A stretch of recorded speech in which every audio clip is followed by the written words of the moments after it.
everyone, welcome back to my channel. My name is Kendra and today I'm going to be doing my March wrap up. I know this one is coming pretty late. The first couple weeks of April ended up just flying by and I just didn't have time to film this wrap up, but it's going to be probably a pretty short one. I did not read that many books in March. I read 3 books in a row that were just not very good and it kind of put me into a small reading slump. And it's kind of continued into April, but I currently am reading a book right now that I'm really loving, so I'm hoping that my reading will get back on track.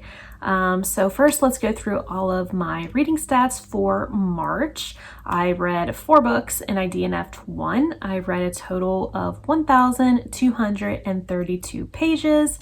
I read 4 physical books, 4 of my own books, 4 adult books, 3 historical fiction, and 1 literary fiction.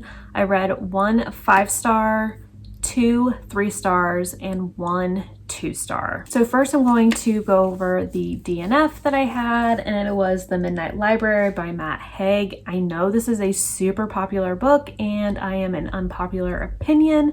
However, when I was reading this, I was envisioning like magical libraries and such, and this is definitely not what this is. This is way more deeper than what I wanted, so I just ended up DNFing it, and I probably will not come back to this book at all. The next book that I want to talk about is Sin for Me by Lauren Fox. I gave this book 2 stars, and this book you are following 3 generations of a Jewish family in Germany, and you're following Annalise. Her parents own a bakery and she is married and has a daughter, and since this is on the brink of World War II, they end up a lot of bad things start happening to their family. People stop really going to her parents' bakery.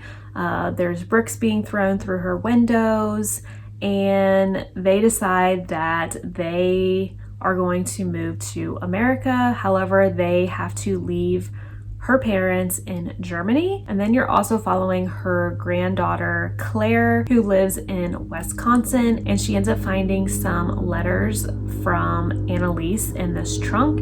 And yeah, that's pretty much what this book is about. It's a historical fiction during World War II. I honestly was not a huge fan of this one. I felt like this book jumped around a lot, and within each chapter you're following different perspectives of different characters, and a lot of them aren't even like the main characters that you're following, so I was just thrown off by following like random people. So I just didn't really connect well with this book at all, and the ending just abruptly stopped. Like, there was no conclusion to this book at all, and I did not like it. So, however, this book I do not recommend at all. The next book that I want to talk about is 50 Words for Rain by Asia Lemmy, and this book I gave 3 stars to, and I buddy read this one with Nicole at the Girly Girl Bookworm. We read a different book each month and we discuss it on Instagram, and this one you're following Nori. Her mother abandoned her, dropped her off at her grandmother's house, and just disappeared. Her grandmother is not a very nice woman at all. She ends up giving her bleach baths because she is half Japanese and half black, and she's doing that to make her skin more fairer, and she also beats her quite regularly, and her brother ends up coming to her grandmother's house as well, and she ends up having a connection with her brother, and they definitely bond together.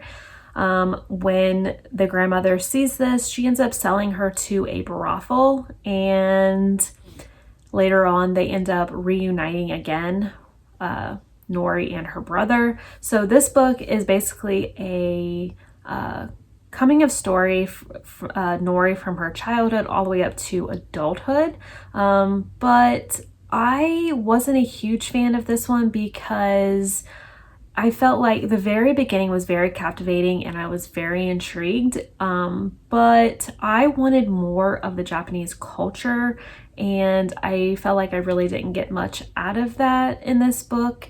I also felt like this book dragged on a lot. It is a very long book, and I felt like it was just, in different parts of the book, it was unnecessary for some parts. And the ending, I was not a huge fan of either. Like, I don't know. I mean, I know I'm unpopular opinion on this one. I know there's a lot of people that have liked this one. I heard this one was heartbreaking and emotional, and I did not get that at all. So I unfortunately didn't really like this one. The next book that I'm going to talk about is Infinite Country by Patricia Engel. I gave this book also 3 stars. This is about Elena and her husband. They both live in Colombia, and they end up having their daughter, and they decide they want to go to the United States because it is a better country than Colombia. So when they get to the United States, they have their visas, and after some time, their visas end up expiring, and they must decide if they're going to stay in America or go back to Colombia. They end up staying in America, and her husband ends up getting discovered and deported back to Colombia. However, she has 3 other children, and they decide to send the youngest with her husband back to Colombia because there was no way that she would be able to care for all 3 children. So then they are trying to get back together as a family. So I really ended up liking this book. I found it very interesting, and I felt like the characters were very well fleshed out. However, the ending, I just wanted more. It was super rushed and just ended. And I felt like if this book was longer, because it's only 190 pages, I really think this book would have been so good. Like even just another 100 pages, I think this would have been phenomenal. But I loved reading about the family and how they immigrated to the United States and like how they had to live. So this book was really good. I just wish it was longer, so that's why I only gave it 3 stars. And the last book that I want to talk about is The Lost Apothecary by Sarah Penner. I give this book 5 stars. I absolutely love this one.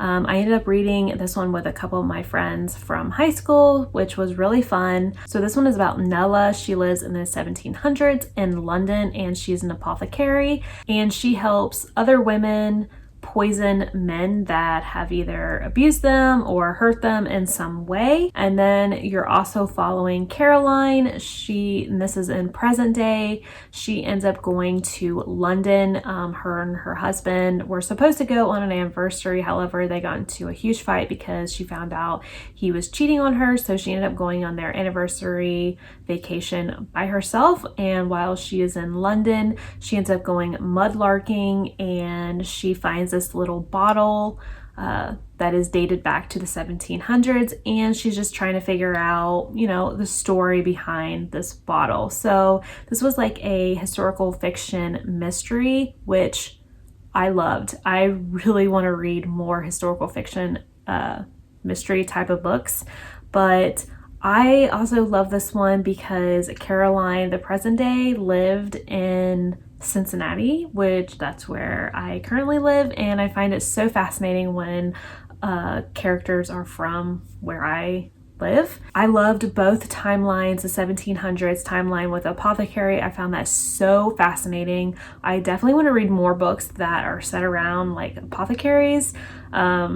But I love that, and I really loved the mystery element in this book. I think that's what drew me in and definitely kept me turning the pages. I definitely want to read more from this author. I believe this is her debut, which is amazing. So I'm definitely excited to read more from this author, and was definitely my favorite book of the month. So those are all the books that I read in March. Let me know in the comments what you read in March, and if you've read any of the books that I read and what you thought about them. And until then, I'll see you in my next video. Bye!